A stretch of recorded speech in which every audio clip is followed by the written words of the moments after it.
Սիրելի ռադիո լսողներ եւ ռադիոդիտողներ, ես ձեզ ողջունում եմ FM 106 եւ 5 հաճախականության վրա են ձեր ռադիոընթունիչները, եթե դուք մեզ լսում եք կամ դուք մեզ դիտում եք լրատվական ռադիոյի գործարար ալիքի թվային հարթակներից որևէ մեկում, YouTube-ում, Instagram-ում, Telegram-ում կամ ինչ-որ այլ թվային պլատֆորմի վրա։ Այսօր շատ հետաքրքիր թեմայից ենք խոսելու, այսօր խոսելու ենք սոցիալական ձեռնարկատիրությունից, փորձելու ենք հասկանալ դա ինչ է տալու Հայաստանին, ինչ է տալու երիտասարդությանը, որովհետև ավելի շատ խոսելու ենք երիտասարդության ներգրավվածության մասին եւ իհարկե Եվրամիության աջակցության մասին այդ գործընթացին։ Ողջույն ընկերներ։ Ողջույն։ Անի Յուզբաշյանն ու Սուրեն Մխիթարյանն են մեր տաղավարում, Սուրենը սոցիալական ձեռնարկատիրության փորձագետ է, իսկ Անին հենց սոցիալական ձեռնարկատեր է,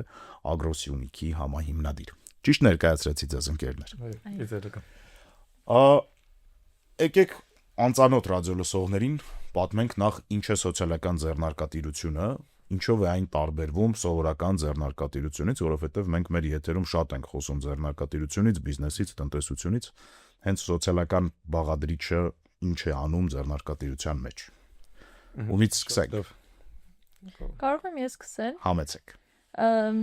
Մեր իրականության մեջ բավականին տարածված է ձեռնարկատիրություն տերմինը, որը հաճախ ասոցացվում է բնականաբար բիզնեսի հետ, իսկ արդեն թե ինչ է սոցիալական ձեռնարկատիրությունը, բառը արդեն իսկ հուշում է սոցիալական թեքումով ձեռնարկություն։ Սոցիալական ձեռնարկատիրության ժամանակ մարդը ոչ միայն ձգտում է եկամուտ գեներացնելուն, այլև իր համայնքին, իր շրջանակին օգուտ տալու համար եւ հենց այդ շրջանակում էլ սոցիալական ձեռնարկատիրությունը մի փոքրինչ ավելի պասիվ է Հայաստանում, որովհետեւ մարդիկ չգիտեն դրա մասին կամ ուղղակի չեն ուզում իրենց ձեռնարկությունները կամ բիզնեսները թեքել սոցիալական ուղղվածությամբ, դրա համար էլ այսօր այստեղ ենք դրա մասին խոսելու բարձրաձայնելու մասին։ Որտեղ իրական որ sense երկու բան էլի պատկի ասենք բևեր, այսինքն մի կողմը հենց սոցիալականն է, այսինքն բարեգործական ծրագրեր, հա, օրինակ որ տարբեր խնդիրներ կան տարբեր համայնքներում, բնականաբար նաև Երևանում,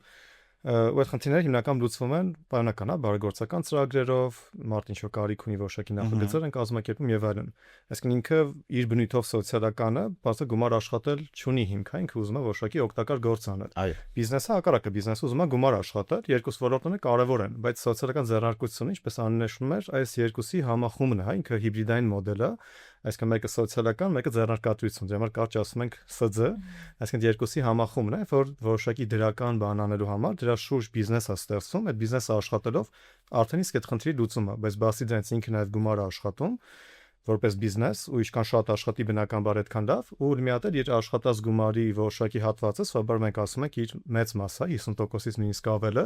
չի դնում իր գրպանը, այլ նորից դնում է իր ձեռնարկությունը մեծացնում է, իր ազդեցությունը ավելի է մեծացնում, նոր մասնաճյուղեր, լիքը նոր աշխատակիցներ կամ եթե օրինակ արդեն ձեռնարկությունը կայացել է, մի հատ է որոշակի ինքը բարեգործական նախագծեր անում, սկսած դպրոցի պատներկելուց, երեխաների համար մշակութային միջոցառումներ կազմակերպելուց կամ ցանկացած խնդիր, որը ոնց որ կարևոր է էլի համարում թե սոցիալական թե տվյալ համայնքը։ Փորձենք օրինակով քննարկել, անի, ձեր ընկերությունը Ագրոսյունիքը ինչով է զբաղվում եւ որն է սոցիալական բաղադրիչը դրա։ Ագրոսյունիքը հիմնադրվել է 2024 թվականին, երբ մասնակցեցի Social Impact Award մրցույթին, դարձա հայաստանյան։ Այո, դարձա առաջ ընկնելով ասեմ, որը հաղթել եք։ Դառնալով հայաստանյան հաղթող,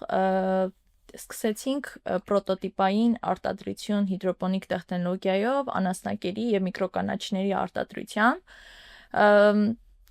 Ինչով էր առանձնանում մեր ձեռնարկությունը, ինչու կարիք կար համայնքում նմանատիպ նախաձեռնություն անելով, որովհետև 2023 թվականին ցավոք, երբ որ Արցախի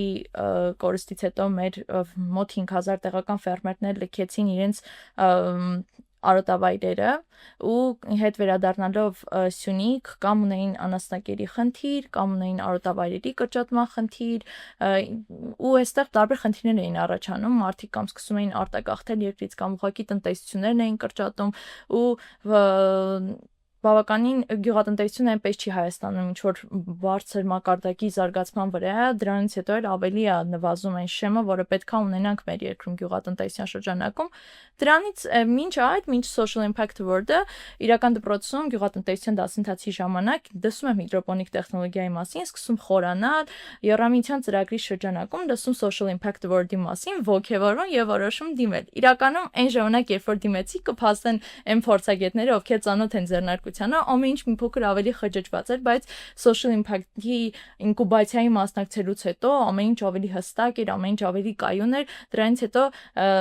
երբ որ սկսում էինք փորձարկումներ էինք անում, փնտրում էինք գործընկերներ, բավականին մեծ օգնություն տրամադրեց պարոն Շահեն Զեյթունչյանը, որը երկար տարիներ զբաղվել էր հիդրոպոնիկ տեխնոլոգիայով, բացատրեց բոլոր ռիսկերը, այն խնդիրները, այն առավելությունները, որը ունի հիդրոպոնիկ տեխնոլոգիան,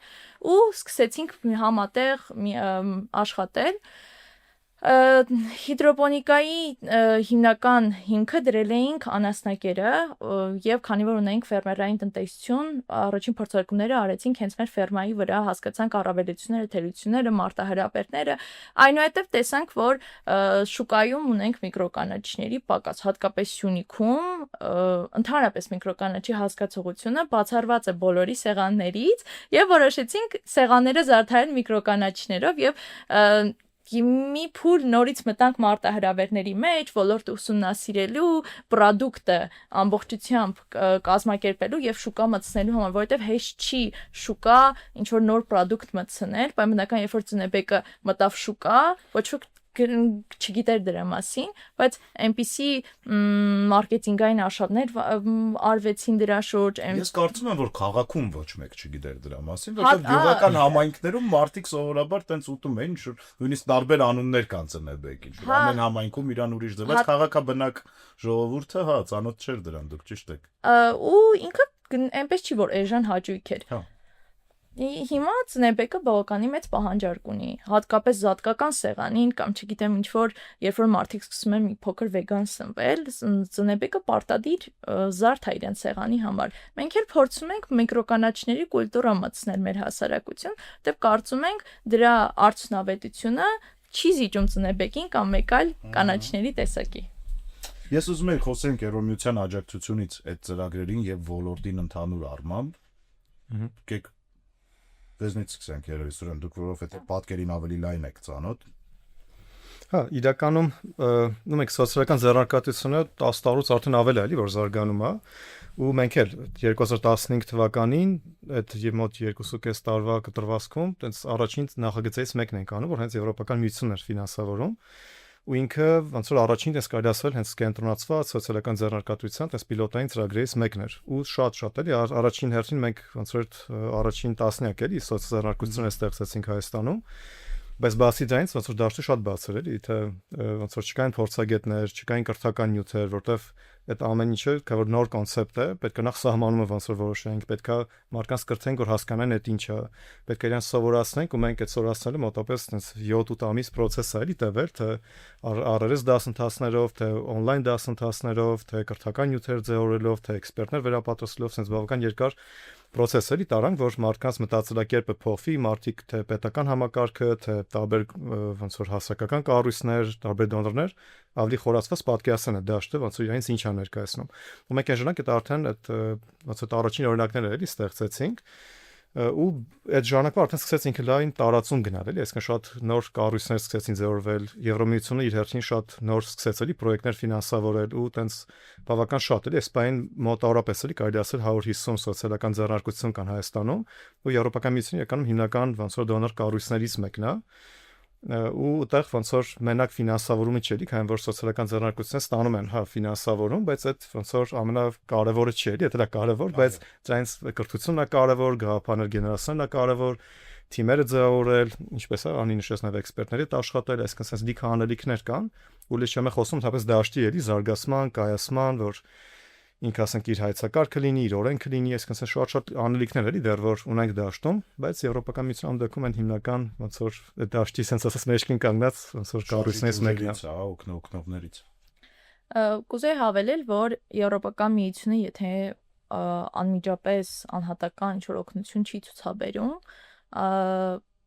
բայց ունի էկոհամակարգ, որից հնարավորություն ունեն օգտվելու բոլորը։ Ինչպես Դավիթ նշեց, կան բազմաթիվ ձեռնարկություններ, որոնք ուղիղ չեն օգտվել հենց Եվրամիությունից կամ EU for Youth կամ չգիտեմ ինչ որ այդ ծրագրերից, այլ ինչ որ ՀԿ-ների, դոնոր կազմակերպությունների միջոցով են օգտվել։ Պայմանական, երբ որ ես social impact award-ի մասին իմացել եմ EU-ի ինչ որ event-ի ժամանակ, բայց եթե չլիներ այդ event-ը, ես ուղղակի չէի իմանա կամ միգուցե իմանայի, բայց չաշխատեի այն նույն ողջավորվածությամբ, որով որ ներկայացրել էր էքսպերտը social impact award-ը, որովհետև երբ որ դեռահաս մարդը, ով ունի ինչ որ երազանքներ, նպատակներ, համայնքը զարգացնելու ակտիվ երիտասարդ է, լսում է ինչ որ ձեռնարկություն, երբ որ հնարավոր է գաղափարը տեղական մակարդակից տեղափոխել միջազգային հարթակ, այստեղ բավականին level ենք փոխում մենք եւ հնարավորություն ենք ունենում ոչ միայն տեղական մակարդակում մեր product-ը ներկայացնելու, ինքներս մեր անձը ներկայացնելու, այլև միջազգային հարթակում։ Դրանից հետո, երբ որ social impact award-ը մենք հաղթեցինք, մենք չխզեցինք այն կապը, այն համագործակցությունները, որը որ ունեինք պայմանական Impact Hub Երևանի, Impact Hub ցանցի, որտեղ ինքը բավականին մեծ հնարավորություններ է տալիս ոչ միայն տեղական մակարդակում, այլև միջազգային գործընկերներ ձեռք բերելու ու եվրոպական երիտասարդության կորպուս EC շրջանակում Հունգարիայում կամավորության փորձն էին, ոչ միայն կամավորության, այլև վերապատրաստում ծանոթանալ հունգարական փորձին, նորարարական տեխնոլոգիաներին ու կարծես իսկական հնարավորություն էր մեզ համար, որպեսզի ծանոթանայինք հունգարական փորձին։ Ինքս մեկնեցի Հունգարիա, հունգարական ջերմոցային տնտեսություններին ծանոթացա, հասկացա, որ նույն փորձը մենք կարող ենք ունենալ Հայաստանում։ Իհարկե պետք չի ինչ-որ բաներ, ինչ-որ տեսնում ենք դրսում, բերենք նույն ձևով կրկնօրինակենք Հայաստանը, բայց կարելի է իհարկե փորձը բերել Հայաստան ուսումնասիրել եւ ինչու՞ չէ նաեւ զարգացնել, բայց այստեղ կուզեի մարտահրավերներից խոսեցին, կուզեի նաեւ խոսել այն մասին, որ սոցիալական ձեռնարկությունները ինչ որ պահ գործում են ու կանգ են առնում։ Կարելի է խոսել նաեւ դրա մասին էլ կխոսենք, իրականում այդ հարցն էլ եմ պլանավորում քննարկենք, բայց մինչեւ դրան հասնելը ես մի հարց ունեմ Սուրենին։ Ինչ է փոխում համայնքը, այսինքն մենք խոսում ենք սոցիալական ձեռնարկատիրության մասին, հետեւաբար նկատի ունենք, որ նմանատիպ գործունեության օգուտը ստանում են ոչ միայն այն մարդիկ, ովքեր որ դրանով ուղիղ զբաղվում են, չէ, այլ նաեւ ինչ որ հարակից ոլորտներ են զարգանում կամ կողքա եղած մարդիկ են, մարդկանց կյանքն է բարելավում։ Ինչ որ օրինակներ կան, որի մասին դուք կարող եք պատմել, որ համայնքում սոցիալական ձեռնարկություն է բացվել ու համայնքի կյանքը փոխվել է։ Սիրով ու հետո մի հատ էլ երկու հավելում եք անեմ այս ծրագրերի մասը, որտեղ տենց աղագին հետաքրքիր զարգացումներ են էլի, ես բայն նաև գնում։ Մեր ծրագիրը առաջին որ կար, ինքը կոչվում էր համայնքային զարգացում սոցիալական ձեռնարկատիրության միջոցով։ Տենց անգլերեն հապավումը code SE, SE-ն social entrepreneurship-ներ, code-ներ, community development-ներ։ Դրանից հետո ինքը հիմա դարձավ կազմակերպություն էլի, որ նաև ես ոնց որ հիմնադրել ու նաև էսպայն նախագահում է, բայց մեր այդ առաջին ծրագրի թեկուզելի շրջանակում շատերը չեն հավատում, ասում են, որ այդ դաշտը Հայաստանում չի զարգանա, նապես չեն հասկանում կոնցեպտը, բայց այդ մեր առաջին օրինակները, 10 օրինակը որ կան, իրանք իրականում վարակիչն է եղան։ Օրինակ, մենք ունենք Սարերի բարիքը, որ Պայմանական հես Վարդենիկ գյուղում էր, ուտեղ մարդիկ ոնց որ ցանում են, չեմ կարտոշկա, կաղամբ, գազար, այսքան ավելի դասական ոնց որ տնտեսություն են էլի վարում, չեն կարողանում գումար աշխատել ու թողում համայնքից գնում են, չեմ խոպան եւ այլն։ Մեր միտքը որն էր, այսինքն, հա, ու մեր միտքը որն էր, որ հիմա կոնկրետ այդ համայնքը ոնց կարող ենք զարգացնել, բայց մարդիկ այն որ ունեն հողեր, բայց հողը արդյունավետ չեն օգտագործում, մեր ոնց որ լուծում դարա, որ կարելի է օրինակ այդ հողերը ավելի արդյունավետ օգտագործել ու մեր այդ Արտուշը, հա, որ Սարերի բարիքը ստեղծեց, ինքը ինչ արեց, այսինքն սկզբնական փուլում ընդհանրապես 1-2 ընտանիքի օգնեց, որտեղ մարդիկ էլի չեն հավատում, որտեղ կարա բրոկոլի աճի, կարա չինական կաղամբ աճի, մարդիկ ասում են չի աճի, այդ որ աճի դառը չեն կարող վաճառել մտաբերության գյուղատնտեսական ապրանքներ, հա։ Բայց ոնց որ հավատ չկար, որ նախ կաճեն, երկրորդ այդ ոնց որ կարելի է վաճառել եւ այլն, բայց ինքը ոնց որ 1-2 ընտանիքով ու նաև հենց իր օրինակով այդ ստեղծեց մեկ ամսվա ընթացքում, այսինքն համատաբար մոտ 9 անգամ ավելի շատ գումար աշխատեց, այսինքն թե ուրիշներ բանակն 30,000 էին աշխատում, ինքը 200 քանի հազար աշխատեց, ու արդեն բոլորը համոզվեցին, որ հնարավոր է անել, ու սկսեցին ոնց որ իրանք էլ ուզել process-ի մաս կազմել։ Ու արդեն ոնց որ մեր այդ Սարի բարիքը սկսեց օգնել իրանց, սերմեր տալ, կրթել, աճացնել, մարդիկ աճացնում են, բերքը ստանում են, բերում Իրան են հանձնում, ինքը արդեն խոշոր ծավալով վերավաճառում էր այդ թվում նաև Երևանի խոշոր սուպերմարկետներ, սննդի ցանցեր։ Բայց փաստացի էս բան, 100-ից ավել ընտանիք մենակ այդ համայնքում բանական համարյա 10 անգամ ավելի շատ գումար աշխատում։ Նաև իրանց ոնց որ բարգեծությունն է բարելավում, երեխաներն ավելի շատ կրթություն ստանում եւ այլն։ Կամ օրինակ մեր Սևան քաղաքում ունենք Բոհեմ արվեստանոց թեարան, որը հենց մշակութային խնդիր է լուծում։ Այսինքն առաջ տեղ չկա, որ օրինակ աղջիկները կամ կանայք գնան ինչ-որտեղ նստեն, հետաքի ժամանակ անցկացնեն կամ օրինակ օպերային երգիչ է, բայց ինչ-որ ձև հենց Սևան քաղաքում կարողանար ինքնադրսևորվել կամ ինչ-որ ձև կայանար, հա։ Ու այդ ոնց որ ինքը մի կողմից սրճարան է, այսինքն ինքը բիզնես է, որ մարդը գնում է, նստում է, վճարում է, բայց մյուս կողմից այնտեղ ոնց որ եռում է այդ մշակութային կյանքը, որ երիտասարդները գալիս են, տարբեր բենդեր են ձևավորվել, համերգներ են տալի, չգիտեմ, կավագործության դաս է լինում, այսինքն մի կողմից համ այդ մարդիկ են ինքնադրսևորվում, պլյուս գումար աշխատում, իսկ կողմից համայնքն է ոնց որ օգտվում զարգանում, ու նաև ինչ է հետաքրքիր, որ ձեռնարկությունը հենց այդ օրինակով մոտ 20-ից ավել երիտասարդ ներգրավեց դրա ստեղծման մեջ։ Մեկը պատներ ներկում, մեկը աթոռ է սարքում, որտեղ իրեն գիտեն, որ այս ինչ որ ձեռնարկությունը հենց իրանց համար, այս ինչ որ մեկի բիզնեսը չէ, անձնական շահ, գիտեն, որ մի բան է իրանց համար, ինչքան լավ լինի, այդքան իրանց լավ կլինի։ Մենք իրական դες տասնյակ էլի օրինակներ ունենք,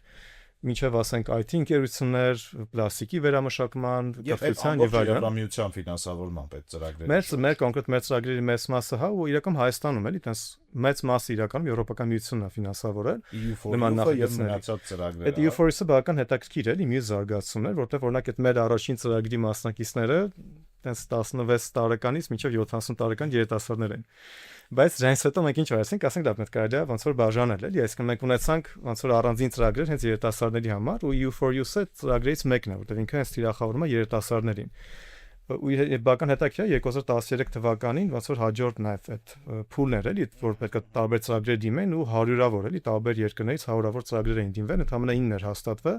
ու 4 ծրագրերում նաև Հայաստանում մասնակից էր, այդ ֆոն նաև մեր կազմակերպությունը Կոդեսին Եվս ոնց որ ծրագրերից մեկի հաղթողներ, բայց մենք ավելի տենց ամբիցիոզ հետաքրիր նաև բան վերցեցինք, որ ասացինք ուզում ենք գնանք դպրոցներ։ Գնանք 14-ից մինչև 18 տարեկան երիտասարդներին, փորձենք դարձնենք սոցիալական ձեռնարկատեր։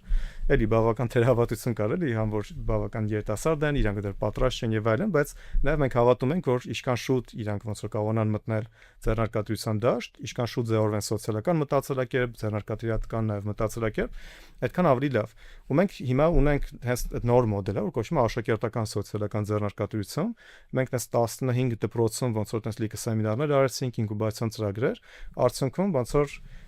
մենակ մեր ծրագրում Հայաստանում 7-ը ոնց որ աշակերտական սոցձեռնարկություն ստեղծվեց։ Ու շատ տարբեր էլի, այսինքն Վանաձորում օրինակ ունենք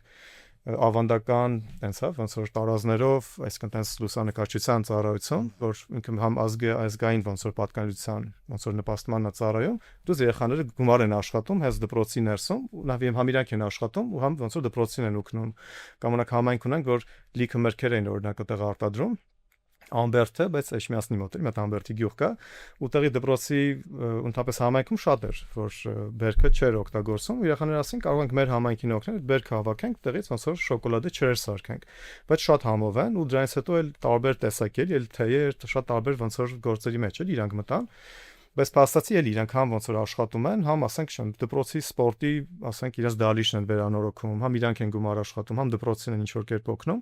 ու օրինակ այդ EU4UC մեր միջազգային նույնիսկ ծրագիր էր, որը գործում էր Վրաստանում, Մոլդովայում, Ուկրաինայում, Գերմանիայում, կոնկրետ մեր ծրագիրը։ Ուտեղ այսինքն մոտ համարյա 30 սոցձեռնարկություն ստեղծվեց այդ աշակերտների ու երիտասարդների կողմից, բայց պատկասեք այտենց մենակ այդ 2 տարվա ընթացքում այսքան նման 9 նախագծեր կային, հա, տարբեր երկրներում, այսինքն տեղ արդեն խոսքը գնում է հարյուրավոր սոցձեռնարկությունների մասին, ու այդ խոսքը մենակ գնում է EU4U ծրագրի, բայց բնականաբար շատ ավելի ուրիշ ծրագրեր նաև կան, որով եւս ստեղծվում են էլի սոցիալական ձեռնարկություններ, ու իրանց ազդեցությունը այսինքն մի կողմից համ այդ երիտասարդների փոփոխությունն է մեկ, ու երկրորդ բնականաբար իրանց համայնքի փոփոխությունն է, ու նաև ինչը մեր համար շատ կարևոր է, այդ վարակիչ օրինակն է, էլի որ իրանք տեսնում են ուրիշներ, որ sense բան հնարավոր է, իրանք էլ նույնպես դա անում են, ու ոչ թե մենակ իրանց շահի համար, այլ ընդհանուր իրենց համայնքի շահի համար։ Ես ուզում եմ անի բարձրացրած հարցին վերադառնալ մարտահրավերների մասով։ Հայաստանում մենք տեսել ենք, որ միջազգային կառույցները պարբերաբար ինչ-որ օգնել են, հովանավորել են, ֆինանսավորել են ինչ-որ ծրագրերի, որոնք այդ միջազգային աջակցության ավարտից հետո հետը տենց դանդաղել են ու դադարել են։ Ոնց է կարծում, ինչ է պետք անել, որ սոցիալական ձեռնարկատիրության այս ծրագրերը, եկող ծրագրերը, արդեն եղած ծրագրերը չասենք հավերժ, հա, բայց լինեն կայուն, ստաբիլ եւ աշխատեն հետագայում արդեն առանց միջազգային կառույցների, առանց Եվրամիության աջակցության, անցեք տեսնեմ այս հարցը։ Իրականում մի փոքր խնդրահարույց է նշել առանց Եվրոպական միության, առանց միջազգային համագործակցության եւ այլն, որովհետեւ հակառակը ինչքան մեր սոցիալական ձեռնարկությունները, մեր ձեռնարկությունները ավելի ակտիվ լինեն, ավելի շատ տիրապետեն համաշխարհային տենդենսներին, լինեն ներգրաված, վստահաբար նրանք չեն ձախողի։ Բայց այստեղ մի հատ ուրիշ տենդենս ունենք, երբ որ մարդիկ նախագծերը շահում են դրամաշնորհի համար, ինչ որ հստակ, չգիտեմ, ինչ որ սենյակ են կահավորում եւ ավարտում իրենց գործունեությունը։ Ու այստեղ խնդիր է առաջանում, որ այն գումարը, որ ծախսվել է, այն գումարը, որ կարող էր ծախսվել ավելի նպատակային բանի վրա, չի ծախսվել։ Այսինքն, այստեղ պետքա մի փոքր պատասխանատվության զգացումը բարձրանա մեր երիտասարդների մոտ, բայց ինչպես պետքա բարձրանա այդ պատասխանատվությունը։ Ես իմ փորձից ասեմ, երբ որ ես social impact award-ը հաղթեցի, սկսեցի պատմել իմ ընկերներին, իմ շրջանակում, սկսեցի ու աշխատանքային շրջանակում սկսեցի շատ շփվել երիտասարդների հետ, հատկապես Սյունիքի գյուղերում բազմաթիվ երիտասարդական խմբերի հետ եմ զրուցել, բանախոսել, հասկացա, որ շատ երիտասարդներ ունեն շատ նախագծեր, որոնք կամ իրենց մտքում են, կամ ինչ որ թղթի վրա գրված են, ու ուզում են իրականություն դարձնել, բայց դրա ձևը չգիտեն։ Սա եւս մարտահրավեր է, երբ որ իրազեկվածության պակաս ունենք հատկապես հեռավոր գյուղերում, ու երբ որ նշում ենք, որ մեր գյուղերը չեն զարգանում, մեր գյուղերում երիտասարդները ներգրավող չեն, դա կատարյալ սուտ է, որովհետեւ եթե մեր երիտասարդները տիրապետեն, թե ինչպիսի հնարավորություններ կան աշխարհում, ինչպիսի հնարավորություն ունենք Հայաստանում տեղական մակարդակում հաջողություններ գրանցելու համար, համայնքին օգուտ տալու համար, իրենց ընտանիքներին օգուտ տալու համար, ապա երիտասարդները ուղղակի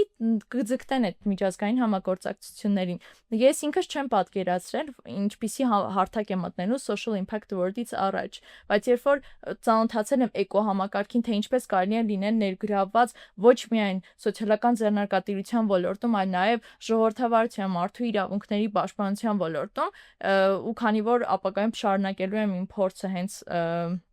կրթությունը հենց այդ ոլորտում, իմ համար նպատակային էր ներգրաված լինել այն նախագծերում, որտեղ Հայաստանը հնարավորություն ունի ներգրավելու, ու ինքս էլ որպես եւ սոցիալական ձեռնարկատեր եւ ակտիվ երիտասարդ, ոչ միայն Եվրամիության շրջանակում, այլ դրա էկոհամակարգում, Եվրոպայի խորհուրդ, Եվրոպական հանձնաժողովի եւ նմանատիպ այլ նախաձեռնությունների շրջանակում ինքս Հայաստանն եմ ներկայացրել, ու դրանից զատ Եվրամիության այդ ծրագրերի շնորհիվ սովորում ես նաեւ դիմել, թե ինչպես ներգրավացնել նաև ՄԱԿ-ի կամ, չգիտեմ, մեկ այլ նախագծերի շրջանակում։ Ուզում եմ ասել, որ եթե մենք ունենանք այնպիսի երիտասարդներ, ովքեր իրենց խոսքը կկարողանան տարածել, իրենց ազդեցության ոլորտը կկարողանան մեծացնել, ուրեմն ոչ միայն սոցիալական ձեռնարկատիրությունը, այլև երիտասարդների ներգրավվածությունը բավականին կհզորանա մեր համայնքներում։ Շարունակելով այս թեման, հիմա մեզ չոր երիտասարդներ են դիտում եւ լսում, ում որ շատ դուր է գալի այն ինչի մասին, որ մենք զրուցում ենք, ովքեր որ դրանից ողջևորվում են, արդյոք կան ինչ որ աջակցություն ստանալու հնարավորություններ այս պահին, ուր դիմեն, ինչ անեն, ոնց հանձնեն այդ գաղափարները, ում տան, էլի, այսինքն ինչ անեն, եթե մարդիկ որոշում են զբաղվել դրան։ Հա, երկու բան ես ասեմ, մի փոքր ուղղակի ուզում եմ ավելացնել, էլի, նախորդ կետին, ինչ առումով, որ անի շատ կարևոր բաներ է, էլի, ասում եմ պատասխանատվության առումով, որ ռեալ մարդը ոնց որ շատ պատասխանատու էլի դրան մոտենա, օրինակ մեր ծրագրերի տենց գլուխ գովալու բան չի, բայց ուտ փաստ է, այսինքն մեկ են 15 թվականի ծրագիր, որ ասում եմ, 10 ձեռնարկություններ այդ մի ծրագրով ստեղծվել, 10-ն հիմա գործում են, այսինքն 10-ին տարի անց մեկը ավելի լավ, մեկը ավելի վատ, բայց ոնց որ գործում են, ու տենց ոնց որ իրական մեր նախագծերի գերակշիռ մասը, ոնց որ իրանք շարունակում են էլի գործել։ Ու բավական մրցակցային է լինում մեր ծրագրերը, մենք ոնց որ շատ ենք, ասենք մի 300 հոգուց, օրինակ 10 հոգի ընտրենք, դրա համար շատ էլի process-ն ժողովրդանցում, ինչեւ կարողանում ենք այն մարդկանց ընտրենք, ովքեր գիտենք, որ հաստատ այդ առաջ կտանեն։ Հիմնական խնդիրներից մեկը որն է էլի լինում, որ օրինակ եթե նայենք սոցիալական ծրագրերը, չէ, իրանք ժամանակավոր բնույթ են կրում, այսինքն մենք ինչ որ հետաքի նախագիծ ենք ուզում անենք, ու պայմանական կես տարի ինչ որ ժամանակում անում ենք դա, այդ ոնց որ ծրագիր է, սոցիալական նախագիծ է, բայց երբ որ խոսում ենք օրինակ բիզնեսից, բազա տենց չի, պետք է իշքան կայուն լինենք, իշքան երկար աշխատի, այդքան ավելի լավ։ Հիմա երբ որ խոսում ենք սոցիալական մասին, ինքը այդ երկուսը միաժամանակ անում, այսինքն փորձում է որպես բիզնես գործ է, որ ինքը կայուն մշտապես գործի, բայց պլյուս մի հատ էլ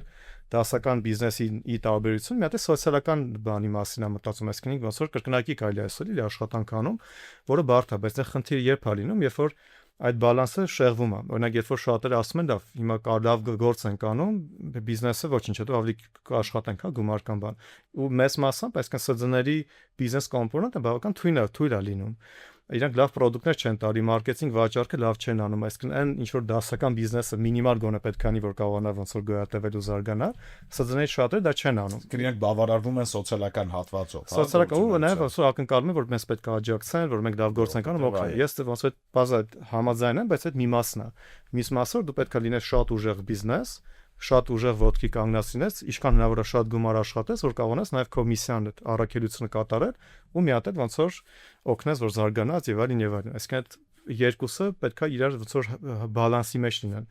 Բիզնեսական հակառակը սծներ կան, որ բիզնես դաշտեն ոնց որ ավելի շատ շեղվում, սոցիալականն են անտեսում, հետո ոնց որ ավելի նմանվում են դասական բիզնեսի, որ պայմանական ինչ որ կորպորատիվ սոցիալական որոշակի պատասխանատվության ծրագիր անում։ Այսինքն բալանսը բայր այդ երկուսը իրար հետ աշխատասեն, եկամ սծեին ամենա կարևոր, բայց նաև իր հերթին որոշակի դժվարություն պարունակող ոնց որ գործունեությունն է, էլի, ու հենց իր յուրահատկությունն է։ Ծրագրերի մասով էլի, այսինքն էլի կողտնես մի քիչ պոպուլիստական էլի բան ասեմ, բայց ես օրինակ հավատում եմ էլի, որ ծրագրերը բնականաբար իրանք օգնում են, որովհետև պայմանական, եթե մեկը ստանում է գրանտ, օրինակ $5,000, որ որոշակի սձ ստեղծի, իր սկզբնական փուլի համար շատ կարևոր է, որտեղ պատկասեք, հիմա ուրիշ մեկը գնում վարկա վերցնում, ուրիշ մեկը, չգիտեմ, իր սեփական ոնց որ գումարն է ներդնում, բայց դու որպես սոցիալական ձեռնարկատեր, քանի որ լավ որոշակի գործ ես անում, դու կարողանում ես այլ ոնց որ կառույցներից, այդ թվում համայնքապետաններ, պետական կառույցներ, նույն օրինակ կրթության նախարարությունը, ինքը եւս ունի աջակցության ծրագրեր, որ պայմանական ամեն տարի 100 երիտասարդ վերապատրաստում է, որից 10-ը ֆինանսական նաեւ ներդրում է ստանում իր ձեռնարկություն սկսելու համար։ Ու այդ դրամաշնորհը մարդը հետ չի վերադարձնում։ Այսինքն, բայց բնականաբար ինքը որոշակի գործ անում, սոցիալական օգուտ է տալի, դրա համար են իրան տալի, ոչ թե այտենց ուղակի։ Բայց այստեղ ոնց որ ինչն է կարևոր, որ այդ նախագծերը իրանք սկզբի համար կարան օգնեն, բայց դրանից հետո էլի իմ ասած ոնց որ միս կետնա գալի, որ պետքա փորձել մաքսիմալ իրան որպես բիզնես կայացնել, թե չէ ուղղակի կախված կարելի է անդադ ծրագրերից լինել ու փաստացի զարգացման չգնալ։ Իսկ որտեղից է ծրագրերը գտնել, մենք օրինակ EU for Business, այդ EU for Business-ը Եվրոպական միության կողմից բիզնեսի աջակցության գրեթե բոլոր ծրագրերն են։ Ու ոնց որ հենց EU for Business Armenia, օրինակ, որտես գրել ուղղակի թեկուզ Google-ում, այնտեղ կայքերով իրենց բանը ոնց որ բերում է, ու մարդիկ կարող են տեսնել, թե օրինակ էսպան Եվրոպական միությունը ինչ ծրագրեր է անում, թե սոցիալական, թե դասական բիզնեսներին, այդ թվում նաև երիտասարդների ու կանանց կողմից աջակցելու համար։ Մյուսը օրինակ մենք ունենք Հայաստանում Հայաստանի սոցիալական ձեռնարկությունների ասոցիացիա, որ կարելի է նույնպես օրինակ իրանց հետևել, իրանց հետ կապվել ու որոշակի փորձել ինֆորմացիա իրանցից էլ վերցնել կամ նույնիսկ օրինակ իրանց անդամագրվել։ Ես նաև այդ կառույցի մի քանի տարի նախագահ եմ եղել, ուտեղ ոնց որ հիմա 40-ից ավել անդամներ կան, բայց գնալով ավելի շատանալու են էլ հիմա։ Այս որ լինելով օրինակ նման հարթակներում եւս կարելի է որոշակի հնարավորությունների ծանոթանալ։ Նույն մեր կառույցը էլի կոդը սոցիալական ձեռնարկատվության հաբ կամ մեր գործընկերներից, ասենք Impact Hub-ը անին էլ շատ նշեց, էլ օրինակ այն ակտիվ կառույցներից ենք, որ տարբեր նախագծեր անում ենք դաշտում ու բազա շատ ուրիշ գործընկերներ էլի ունենք։ Բայց էլի կարող են օրինակ մեզ հետ էլ կապվել, օրինակ այտենց անմիջապես հարցն, որտեվ ծրագրերը պարբերաբար իրանք ոնց որ փոփոխվում են, չէ՞ ամեն ամիս կարող որոշակի ծրագիր լինի, դրա համար ոնց որ անդադ դրան հետևել, անդադ փորձել կապի մեջ լինել կամ անի ասած այդ միջոցառումներին փորձել գնալ, որտեվ հա պարբերաբար դասընթացներ են լինում, կոնֆերանսներ են լինում, այսինքն ինչքան շատ այտենց նախագծերի մասնակցել, ոնց որ ինֆորմացիային կարողանում են իրանք հասանելիություն էլի ունենալ, այսպես ասած։ Մեր եթերա ժամանակը ավարտին է մոտենում, բայց անպայման պիտի հեռանկարներից խոսենք։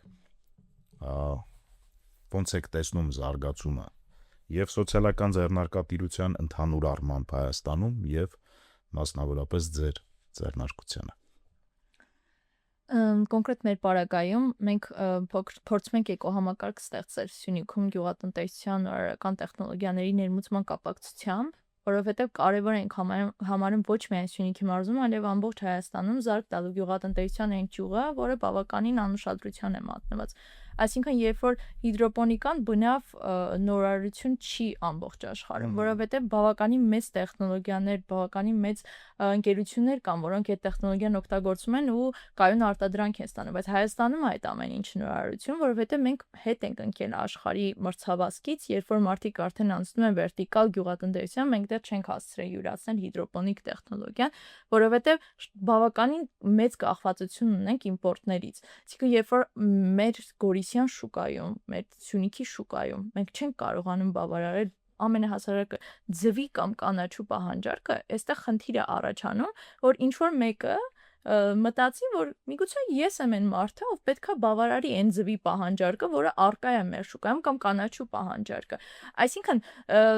մենք մինչև այսօր քննարկում ենք, որ մեր երիտասարդների մի մեծ խումբ կա, ովքեր այսօր ուղղակի հետաքրքրված չեն իրենց համայնքով, հետաքրքրված չեն համայնքային նախաձեռնություններով, հետաքրքրված չեն, թե ինչպես հզորացնել իրենց համայնքը, ու սա բավականին մեծ մտահոգություն է առաջացնում բոլորի շրջանում։ Այսինքն պետքա պարբերաբար շփվել երիտասարդների հետ, նրանց բացատրել այն բոլոր տենդենսները, որ հիմա առկա են, մեր փորձով թեկուզ, նրանց մեջ ամրապնդել են հույսը, որ դուք եւս կարող եք ինչ-որ փոփոխություն բերել ձեր համայնքում եւ ազդեցության ոլորտ ստեղծել։ Այսինքն, երբ որ ազդեցության ոլորտը չի լայնանում, սահմանափակվում է պայմանական ին բարագայում, Խնձորես գյուղում, Գորիսում, Սյունիքում, երկար կյանք չի ունենալու։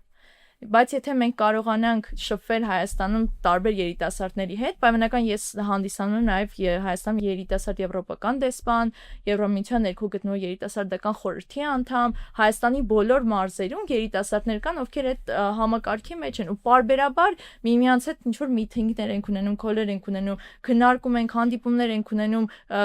ընդհանրացնում ենք այն խնդիրները, որոնք առկա են բոլոր մարզերում։ Նման են այդ խնդիրները։ Բավականին, օրինակ ուզում եմ նշեմ Շիրակի ու Սյունիքի նմանությունը, երբ որ երիտասարդների ներգրավվածությունը ինչ որ մի շերտում սկսում է նվազել ու այդ խնդիրները հասցեագրել ենք մեր ռիփորտների մեջ, որպեսզի անդրադառնանք մեր նախաձեռնության շրջանակում։ Հենց այս վերջում գրեթե բոլոր մարզերում այդ խնդիրները ունեցել ենք ու անդրադառնալու ենք մեր երիտասարդական խորհրդի շրջանակներում։ Ուզում եմ ասել, երբ որ չծաղրեն այն երիտասարդներին, չբոյկոտեն այն մարդկանց, ովքեր ուզում են խոսել համայնքի զարգացման մասին ու ասեն, «Օ, ինչ հեշտ եք դուք խոսում, ամեն ինչ այդքան հեշտ չի, գումարը անհրաժեշտ, ռեսուրսներ են պետք, պետական աջակցություն, միջազգային աջակցություն, ամեն ինչ այդքան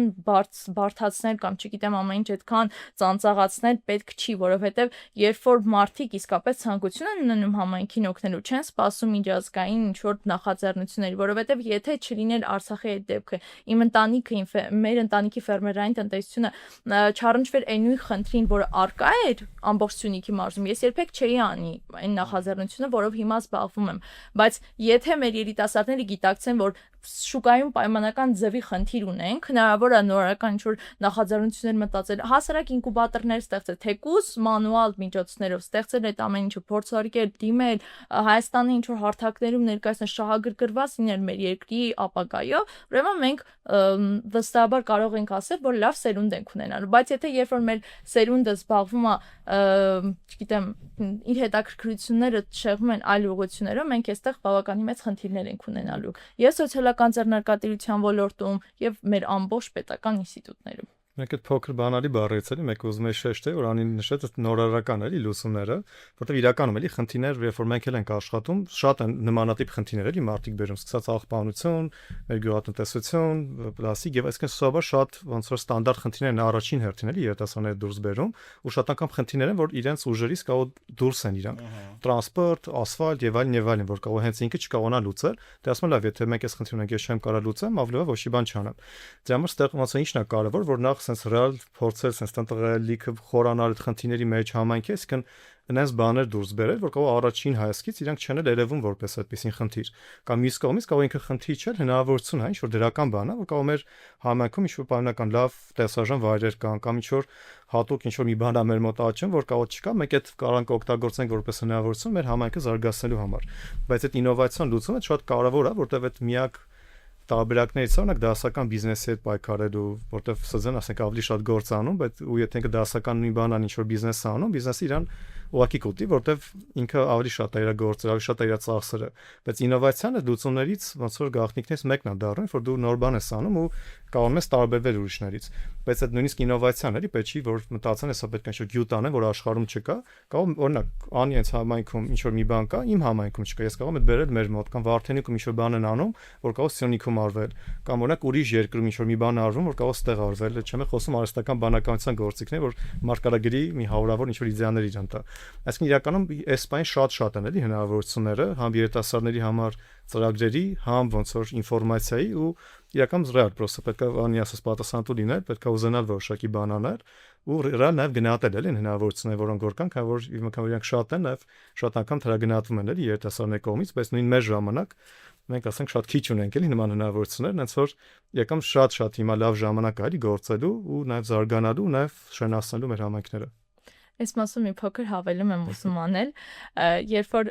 մենք երիտասարդներով ինչ որ միջոցառումների ենք մասնակցում, թեկուզ մեր ծնողները երբ որ տեսնում են մեր ակտիվությունը, բարի նախանձում են մեզ, ասում են, որ այդնին հնարավորությունները չենք ունեցել մենք մեր տարիքում։ Եվ եթե մենք հնարավորություն ունենք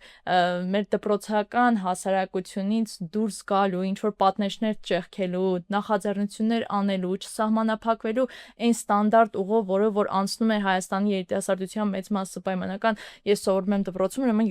ես ով եմ որ կարողանամ համայնքային խնդիր լուծել, ես ոչ մի լծակ չունեմ այդ ամեն ինչ իրականացնելու համար, բայց երբ որ մի փոքր այդ խոչընդոտները, կարծրատիպները կարողանանք կոտրել ու մի փոքր համակարգային մտածել, եւ սոցիալական խնդիրները կլուծվեն, եւ պետությունը կհզորանա, այսինքն այդ հնարավորությունները, այն հնարավորությունները, որ հիմա առկա են դրսի հետ աշխատելու, դրսի փորձը տեսնելու, ոչ միայն կրկնօրինակելու, տեսնելու, հասկանալու, մեր ինքնատիպությունը պահելու համար մենք ամեն ինչ պետք է անենք, բայց դրա համար բավականին մեծ ջանքեր են պետք բոլորիս կողմից մեր երիտասարդներին քաջալերելու, իրանց հույսեր տալու, բայց այդ հույսերը բնականաբար զուրկ չպետք է լինեն։ Եթե ինչ-որ մեկը ինչ-որ բան է անում, չպետք է ասել, դու չպետք է այս ամեն ինչ անես, որովհետև ոչ մի լծակ չունես, այլ պետք է բոլորին ողջևորել։ Ես իմ փորձից եմ ասում, երբ որ շփվում եմ հատկապես գյուղական համայնքների երիտասարդների հետ, ովքեր մտածում են, որ ոչ մի լծակ չունեն այս կյանքում ինչ-որ բանի հասնելու համար, իրանց ուղղակի պետքա ինչ-որ մեկը ասի, որ դուք այս հնարավորությունը ունեք, ժողովուրդ ջան, օգտագործեք այս ամեն ինչը, չգիտեմ, ձեր տրանսպորտի հարցը գնացեք հասցրեք ձեր գյուղապետին, ձեր համայնքապետարանի, մարզպետարանին ու լուծեք ձեր խնդիրը։ Եթե ինչ-որ մեկը այդ մարդկանց չասի, որ նմանատիպ մեխանիզմներով հնարավոր է հասնել խնդիրների լուծման, ուղղակի բոլորը տանը կնստեն, կավարտեն դպրոցները, կընդունեն համալսարաններ եւ հարցը դրանից հետո կաշխատեն, թե չեն աշխատի։ Դե իհարկե դա մի փոքր արդեն ուրիշ խնդիր է, բայց ուզեցի անպայման անդրադառնալ այս հարցին։ Շնորհակալ եմ շատ, սիրելի գործընկերներ, որ այսօր մեր տաղավարում եք։ Ես հուսամ, որ մեր հաղորդումը կողջևորի երիտասարդներին եւ իրանք ավելի շատ կինտեգրվեն նմանատիպ աշխատանքներին եւ կփորձեն իրենց միջավայրը, իրենց համայնքները դարձնել ավելի լավը։ Շարունակեք լսել գործարար ալիքը, կհանդիպենք այսօր այսքանը։